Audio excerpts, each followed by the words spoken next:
Assalamualaikum warahmatullahi wabarakatuh.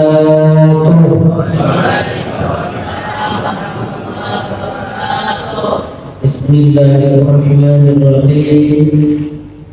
Alhamdulillahirabbil alamin. Wassalatu wassalamu ala asyrafil anbiya wal mursalin wa ala alihi wa sahbihi ajma'in. Amma ba'du. Hadratul kiram wal qurama wal alim wal ulama yang saya taati dan kami hormati ketua takmir masjid Al-Jihad serta staf-stafnya dan para bapak-bapak, ibu-ibu yang berbahagia. Alhamdulillah, di pagi hari ini kita bisa menjalankan ibadah sholat subuh berjamaah. Mudah-mudahan kita dijadikan hamba-hamba yang paling bersyukur kepada Allah Subhanahu wa taala, bahagia di dunia dan di akhirat. Hadirin yang dimuliakan oleh Allah Subhanahu wa taala, di pagi ini saya akan membacakan hadis Arba'un Nawawi, itu yang diterangkan oleh Imam Nawawi, yang sebanyak ada 40 hadis, tapi yang saya bacakan hanya satu hadis, yaitu hadis. Pada hari ini saya menjelaskan hadis tentang Islam, iman, ihsan, dan tanda-tandanya hari kiamat.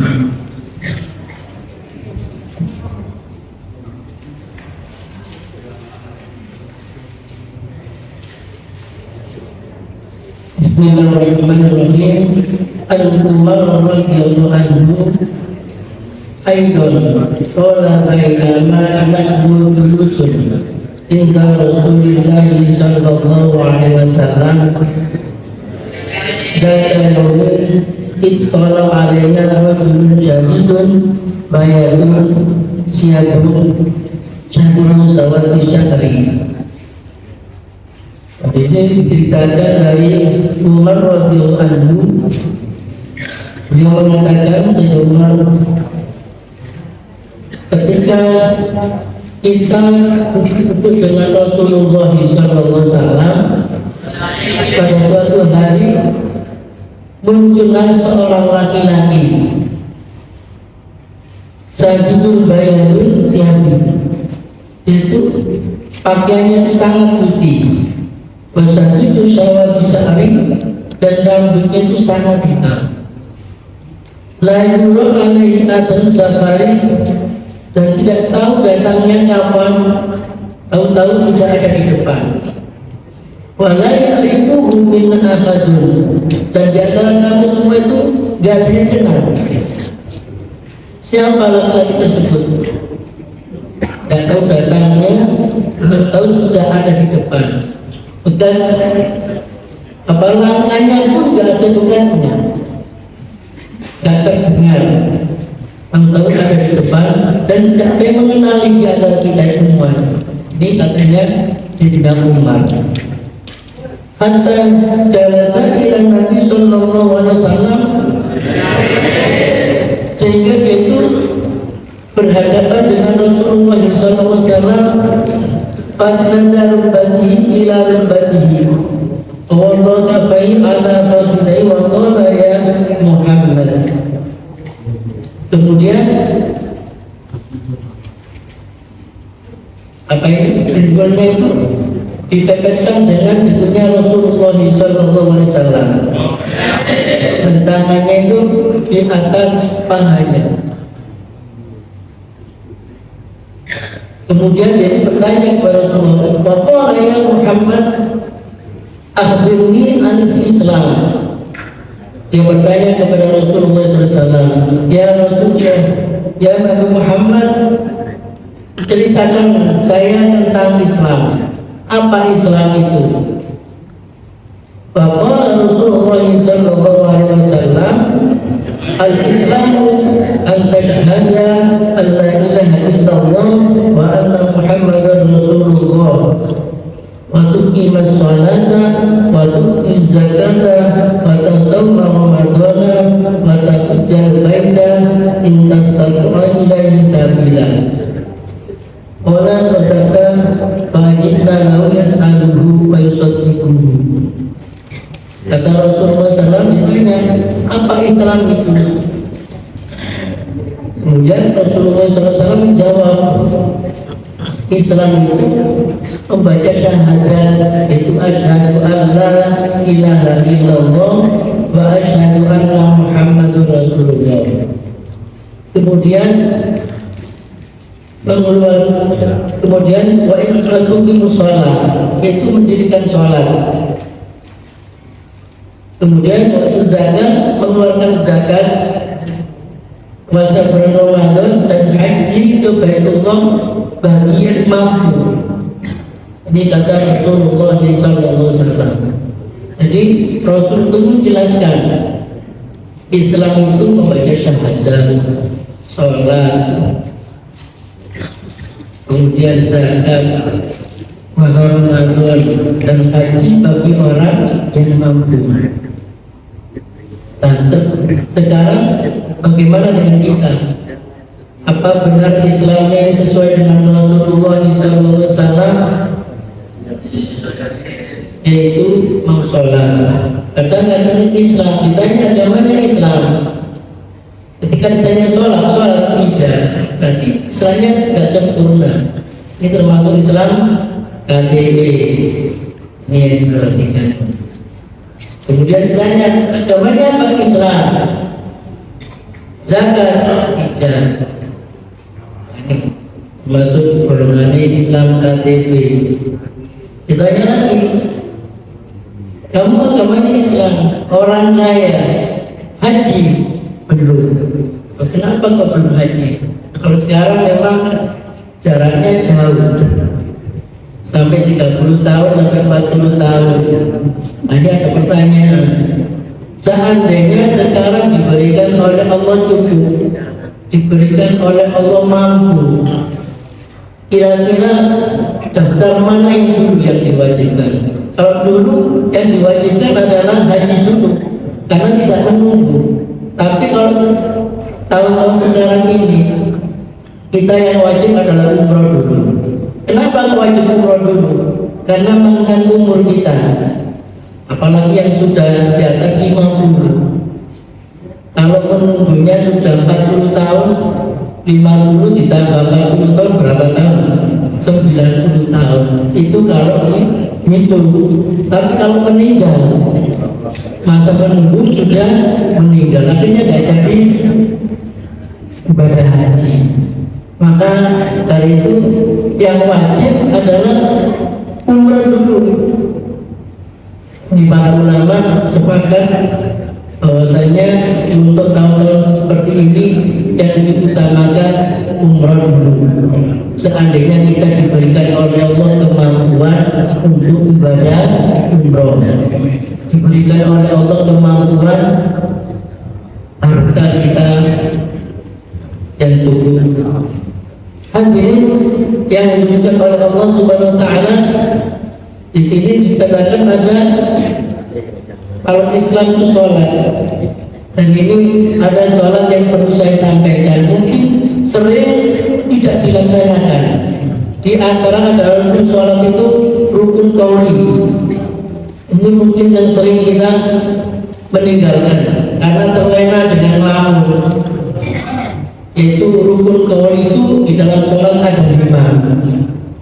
Yang pertama ketika takbiratul ihram, itu harus suaranya dikeluarkan, minimal mendengar, kuping kita itu mendengar sendiri. Jangan sampai dibatin ketika takbir Allahu Akbar hanya dibatin aja. Ini nggak sah sholatnya. Kalau takbiratul ihram nggak dikeluarkan suaranya, ini sholatnya nggak sah. Ada termasuk rukun qauli. Yang kedua yaitu ketika membaca Fatihah itu minimal terdengar oleh suara telinga kita. Mari setelah takbiratul ihram kalau takbirah kalau kita itu masuk sunnah, yang wajib adalah membaca Fatihah. Ketika kita masih mengikuti imam, kita dengarkan dulu Fatihahnya imam, kemudian baru kita membaca Fatihah setelah imam selesai. Dan ini bacaannya harus disuarakan, tapi nggak boleh banter seperti kerasnya seperti imam. Minimal kita terdengar sendiri telinga kita. Bismillahirrahmanirrahim. Alhamdulillahirabbil alamin sampai waladhdallin. Itu harus dibaca dan disuarakan. Minimal kita mendengarkan sendiri. Jangan sampai dibatin. Iya, ini sholatnya dibatin ya, jadi sholat itu batinan nantinya. Ya, jangan sampai dibatin, nggak sah itu. Kalau dibatin, baca Fatihah itu dibatin, sholatnya dibatin, doa-doanya itu dibatin semua sampai ketiduran nggak tahu. Oh ya, itu harus diperhatikan karena kalau dibatin sebenarnya nggak sah sholatnya, nggak bisa sempurna sholatnya. Kemudian yang nomor 3, ketika at-tahiyat ya, at-tahiyatul mubarakatus sholawatun thayyibatun lillah. Ini juga rukun qauli. Karena kebanyakan kita yang tidak tahu ilmunya, ketika sholat dibaca dalam batin, dalam hati. Nah ini sebenarnya nggak sah. Jadi harus disuarakan. Tapi jangan dikeraskan suaranya, minimal terdengar sendiri suaranya. Yang nomor 4, ketika baca sholawat, asyhadu an la ilaha illallah wa asyhadu anna muhammadar rasulullah. Allahumma sholli ala sayyidina Muhammad wa ala ali sayyidina Muhammad sampai akhir fil alamina innaka hamidum majid. Kalau sunahnya ada lagi, Allahumma inni a'udzubika min adzabil qabri wa adzabil nari wa min fitnatil masjidil dajjal. Itu kalau sunnah, kalau dibaca misalkan menyala dibaca aja doanya. Bukan, seandainya mau cepat ya sampai innaka fil alamina innaka hamidum majid. Yang nomor 5, ketika salam, assalamualaikum warahmatullahi wabarakatuh. Yang wajib adalah ketika salam ke kanan, ini yang wajib. Yang ke kiri ini sunnah. Nah ini harus disuarakan, jangan sampai dibatin. Kalau dibatin jadinya sholat kebatinan. Ya, supaya sholat kita lebih sempurna, harus kita perhatikan mana yang rukun qauli dan mana yang rukun sholat. Kalau rukun sholat, setiap kita itu ada perbedaan. Ada yang 13, ada yang 15, ada yang 17. Tapi yang utama, yang rukun qauli ini harus tahu supaya kita sholatnya lebih sempurna. Hadirin yang dimuliakan oleh Allah Subhanahu wa taala, ketika dijawab oleh Rasulullah SAW, kemudian orang laki-laki itu membenarkan sodakta. Jadi takon dewi dijawab dewi, dibenarkan sendiri. Ini kemudian tolak. Wes waret. Akhbirni anil iman. Kemudian orang laki-laki tanya lagi, ya Rasulullah, ceritakan saya tentang iman. Kalau Rasulullah SAW, antu'mina billahi wa malaikatihi wa kutubihi wa rusulihi wa yaumil akhiri wa tu'mina bil qadari khairihi wa syarrihi. Qala sadaqta. Kemudian Rasulullah ketika ditanya lagi, ya Rasulullah, ceritakan saya tentang iman. Apa iman itu? Kemudian Rasulullah SAW menjawab, iman adalah percaya, iman itu percaya, yakin adanya Allah, yakin percaya adanya malaikat Allah, yakin dan percaya adanya kitab-kitabnya Allah, yakin dan percaya adanya Rasulnya Allah, yakin dan percaya pada hari akhir, yakin dan percaya adanya qada dan qadar. Qadarnya Allah khairihi wa syarrihi, baik itu kepastian Allah, kebaikan maupun keburukan. Jadi ketika itu Rasulullah menceritakan iman itu apa. Kita harus percaya adanya Allah, ngakuni Islam, tapi gak percaya adanya Allah. Mana Tuhan Allah itu? Kita tidak tahu. Bagaimana kita bisa menyembah Allah padahal tidak wujud? Itu kalau diterangkan dalam kitab tauhid, kita harus wajib kita percaya adanya Allah. Bagaimana kita meyakini adanya Allah? Yaitu adanya alam semesta ini, adanya makhluk di dunia ini. Adanya makhluk berarti ada yang menciptakan. Gak mungkin gak ada yang menciptakan semua alam ini yang sebesar ini.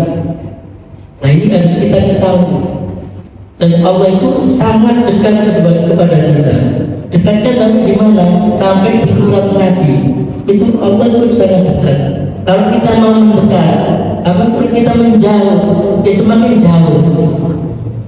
Kalau kita mau mendekat kepada Allah dalam beribadah, dalam beramal soleh, insya Allah itu Allah semakin dekat kepada kita. Tapi kalau kita nggak mau ibadah, otomatis Allah itu semakin jauh. Yang kedua yaitu iman dan percaya adanya malaikat.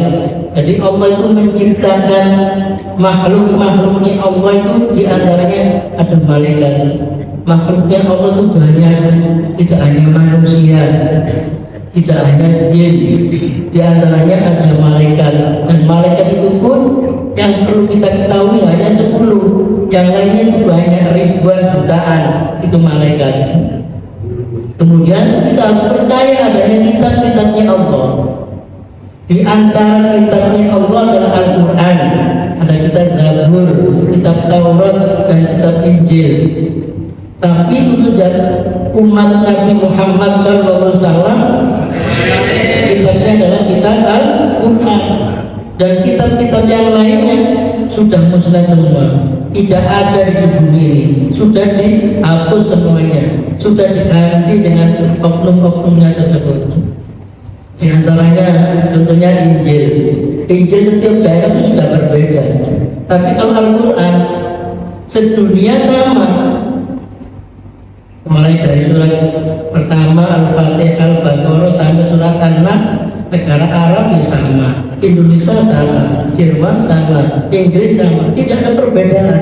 Ini menunjukkan mukjizatnya Nabi Muhammad yang terbesar, Al-Quranul Karim. Sampai-sampai Allah yang sendiri yang menjaganya Al-Quran.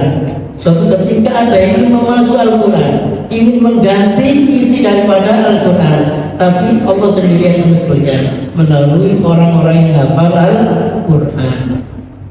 Hadirin yang dimuliakan oleh Allah Subhanahu wa taala, di antara kita harus iman dan percaya kepada Rasul-Rasulnya Allah. Rasulnya Allah itu banyak, nabinya Allah itu banyak, tapi yang wajib kita percayai, yang wajib kita yakini itu hanya ada 25 nabi. Yang terakhir adalah Nabi Muhammad Sallallahu Alaihi Wasallam. Dan di antaranya juga kita harus yakin dan percaya adanya hari akhir. Hari akhir itu hari kiamat. Kita harus yakin kapan datangnya, wallahu alam, kita nggak tahu. Dan kita harus yakin dan percaya adanya qada dan qadar, kepastiannya Allah, baik itu kepastian baik atau kepastian buruk. Maka dari itu kita diwajibkan, diusahakan untuk berdoa kepada Allah supaya selamat di dini wa dunia akhir. Kodoknya Allah itu, kepastian Allah itu kadang kepastiannya yang buruk bisa kita tolak dengan doa. Kalau kita sering-sering berdoa kepada Allah, ya Allah minta keselamatan di dunia, minta keselamatan di dunia maupun di akhirat, maka kita akan diberikan oleh Allah keselamatan. Padahal pada waktu itu kita dicatat sebagai orang yang celaka.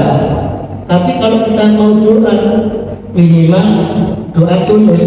Jadi salah satu fadilah doa kunut bisa menolak untuk yang buruk. Untuk itu ada dua, untuk mubroh dan mubahan. Doa itu bisa apa? Untuk itu bisa ada dua, itu untuk yang bisa ditolak dengan doa, ada yang tidak bisa ditolak, sudah dipastikan oleh Allah Subhanahu wa Ta'ala. Seperti kita kecelakaan. Pada waktu itu kami sudah sholat subuh dan kunut, minta keselamatan kepada Allah. Alhamdulillah kejadiannya tetap kejadian kecelakaan sudah ditulis di Lauhul Mahfuz, tapi oleh Allah diperingan karena ditolak dengan doa. Yang nomor dua, ada kepastian untuk dan kodanya yang tidak bisa ditolak, tidak bisa diminta maju ataupun mundur, yaitu kematian. Kalau kita sudah ditentukan ajal kita oleh Allah Subhanahu wa Ta'ala, walaupun kita itu istilahnya delik di mana pun di tempat yang sempit, itu akan ketemu. Malaikat Israel akan datang, akan menjemput kita.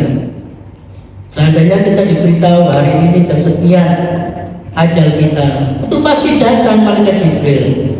Gak perlu menunggu, sudah depan di depan kita. Itu yang tidak bisa ditolak. Takdir seperti ini tidak bisa ditolak. Maka dari itu kita harus bisa menanamkan keimanan di dalam hati kita, supaya kita seandainya dipanggil oleh Allah Subhanahu wa Ta'ala menjadi orang yang husnul khotimah. Hadirin yang dimuliakan oleh Allah Subhanahu wa Ta'ala, dan itu kemudian oleh orang tersebut dibenarkan. Benar ya Rasulullah, ya Rasulullah. Sejak takon-takon diri dijawab benar diri. Kemudian qul akhbirni anil ihsan. Ya Rasulullah, ceritakan saya tentang ihsan. Apa ihsan itu ya Rasulullah? Qul an ta'budallaha ka'annaka tarahu, fa in lam takun tarahu fa innahu yaraka. Kemudian Rasulullah SAW menjawab, yaitu kita mengabdi menyembah kepada Allah Subhanahu wa Ta'ala seakan-akan kita itu bisa melihat di depan kita. Ketika kita sholat, kita harus kita bayangkan di depan kita itu ada Allah. Tapi jangan membayangkan orang lain atau membayangkan benda, sesuatu benda, nggak boleh. Bahaya dia musyrik. Kalau kita membayangkan selain Allah ketika kita sholat, itu adalah musyrik. Harus kita bayangkan di depan kita itu seperti ada Allah. Kalau kita tidak tahu bagaimana caranya, yang penting Allah itu maha tahu. Allah itu maha melihat. Kita selalu diawasi oleh Allah Subhanahu wa Ta'ala. Kalau kita merasa sudah diawasi, kalau kita merasa dilihat oleh Allah Subhanahu wa Ta'ala, akhirnya sholat kita itu bisa khusyuk. Tapi kalau kita tidak merasa dilihat, kalau tidak merasa diawasi, sholatnya ngelamun. Nah ini bahayanya. Seandainya dengan semua yang menjadi pegawai itu diawasi oleh pimpinan ini, pengawas itu otomatis bekerjanya semangat karena ada pengawasnya. Tapi kalau sudah pengawasnya pergi, kerjanya lewes-lewes lagi. Itulah namanya ihsan. Kalau kita merasa diperhatikan oleh Allah, merasa diawasi oleh Allah Subhanahu wa Ta'ala, maka kehidupan kita itu akan terjaga. Mau berbuat buruk akhirnya tidak jadi, mau berbuat korupsi akhirnya tidak jadi, karena merasa diawasi, merasa dilihat. Memang kita tidak bisa melihat Allah. Itu kalau kita melihat Allah di dunia itu termasuk kafir ya. Kalau dilihat mata telanjang, ada merasa saya bisa melihat Tuhan, saya bisa melihat Allah, kafir, termasuk kafir seperti ini. apa selamanya. Tapi kita nantinya di akhirat tetap akan yang utama nanti ketika di akhirat adalah melihat zatnya Allah. Itu sangat nikmat. Sangat nikmatnya, nikmat yang lain itu bilang nggak terasa melihat nikmatnya Allah. Itu zatnya Allah.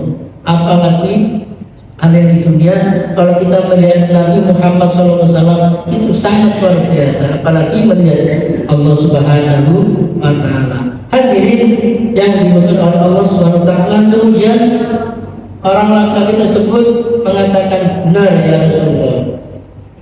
Takkan dewe dijawab sendiri, benar. Kemudian Allah beri an-sam'ah. Orang tersebut tanya, ceritakan saya tentang hari kiamat. Qala mas'ulu anha minta alama minas sa'il. Kata Rasulullah SAW, orang yang bertanya itu tidak lebih tahu daripada orang yang bertanya. Maksudnya itu orang yang bertanya itu lebih paham tentang masalah hari kiamat, kapanpun. Maka nggak diceritakan kapannya, nggak disebutkan kapan datangnya hari kiamat, itu tidak disebutkan jamnya, waktunya, harinya nggak disebutkan. Tapi kalau disebutkan bahaya. Tahun kemarin kan ada, tahun 2012 terjadi kiamat, ternyata nggak ada. Selama di dunia ini ada yang orang beribadah kepada Allah Subhanahu wa Ta'ala.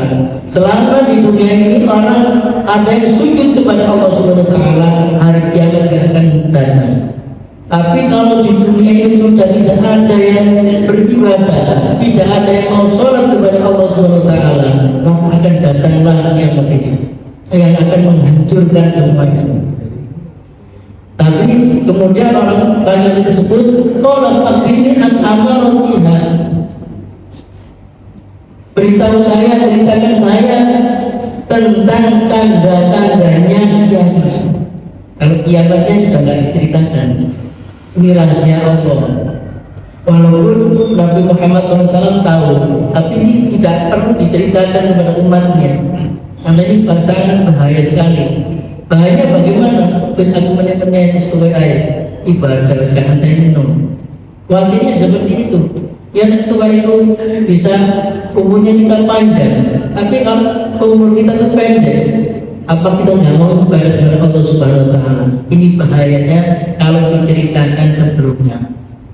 Hadirin yang dimuliakan oleh Allah Subhanahu wa Ta'ala, kemudian minta diceritakan tentang tanda-tandanya kiamat. Qala antarilah amatu warabada wantarul kufata murata alaikan asyad yatawaluna fil bunyanin. Kemudian Rasulullah SAW menjawab, di antaranya ada tanda-tanda kiamat adalah apabila ada budak wanita melahirkan majikannya. Yang pertama, ada budak wanita yang melahirkan majikannya. Maksudnya bagaimana ini? Di akhir zaman ini kebanyakan ibu-ibu kita itu dijadikan budak. Ibu-ibu kita dijadikan seperti budak. Kalau di rumahnya disuruh cuci-cuci, disuruh nyapu-nyapu, pekerjaan rumah disuruh. Wes tuh kamu di rumah aja, kerja di rumah, nanti saya gaji. Sampai akhirnya ibunya disuruh-suruh. Ini paling bahaya. Kita padahal dalam Al-Quran walau tanpa maaf, kita harus menghormati. Harus menghormati, ini malah disuruh-suruh. Di akhir zaman nanti banyak seperti itu. Jadi orang tua dijadikan budak, jadikan pembantu. Tidak mau memuliakan, malah dijadikan pembantu. Kita jangan seperti itu. Harus kita muliakan orang tua kita, karena orang tua adalah surga dunia. Kita bisa sukses itu barokahnya doa dari orang tua. Bagaimana kalau orang tua itu sudah meninggal? Ya kita doakan. Minimal setelah sholat bacakan Fatihah. Itu amin. Kemudian yaitu melihat lagi orang yang tidak beralas kaki, telanjang kaki. dan miskin serta menggambar kambing, mereka itu saling berlomba-lomba membangun gedung. Di antaranya tanda-tandanya kiamat nanti orang dibaratkan orang telanjang kaki, jadi orang miskin, orang penggambaran kambing, tapi bisa membangun gedung-gedung. Jadi maksudnya itu nanti di akhir zaman banyak orang itu kaya, gak ada bedanya si miskin dengan si kaya, semuanya berlomba-lomba itu membangun gedung. Maka dari itu kita lihat sekarang semua gedung-gedung bermunculan. Ini adalah salah satu tanda-tandanya kiamat. Dan lagi yaitu disebutkan seperti telanjang. Kadang kita berpakaian tapi pakaiannya seperti tidak berpakaian. Ini khususnya perempuan. Kalau ada orang perempuan berpakaian tapi seperti telanjang, pakaiannya terlalu ngapret, terlalu sempit atau terlalu rawan. Zaman akhir seperti itu banyak dan disenangi. Kalau melihat itu malah disenangi. Nah ini sudah salah satu tanda-tandanya, itu tanda-tandanya kiamat. Dan kemudian perilakunya laki-laki seperti perempuan, dan perempuan seperti laki-laki. Ini termasuk salah satu tanda-tanda kiamat. Di zaman ini sudah ada seperti ini. Tinggal kapan kita yang tidak tahu. Yang utama, yang penting kalau di dunia ini masih ada yang mau bersujud kepada Allah, insya Allah tidak akan datang hari kiamat. Tapi kalau sudah tidak ada yang mau beribadah, tidak ada yang sholat, rumah adzan pun sudah tidak ada, berarti tanda kiamat sudah dekat, sudah akan hancur dunia ini. Hadirin yang dimuliakan oleh Allah Subhanahu wa taala, summa qala itu maliyan thumma qala yumar wa tadri min as-sa'il qultu Allah wa rasuluhu a'lamu qala fa inna jibril atakum yu'allimukum dinakum wal muslim. Kemudian orang tersebut, orang laki-laki keluar pergi. Sekarang pamitan dari sahabat langsung pergi gitu aja. Kemudian para sahabat masih diamnya agak lama sedikit. Kemudian ditanya oleh Rasulullah, ya Sayyidina Umar, kamu tahu siapa orang laki-laki tersebut? Tidak tahu ya Rasulullah, hanya Allah dan Rasulnya yang tahu. Itu tadi yang datang adalah malaikat Jibril dan datang kepada kita untuk mengajari tentang Islam, tentang iman, tentang ihsan, dan tanda-tandanya hari kiamat. Lalu Rasulullah menceritakan. Jadi dari pertama tidak ceritakan itu bahwasanya malaikat Jibril. Kalau dari awal beritahu, juga akhirnya bukan salah, minimal seperti itu ya.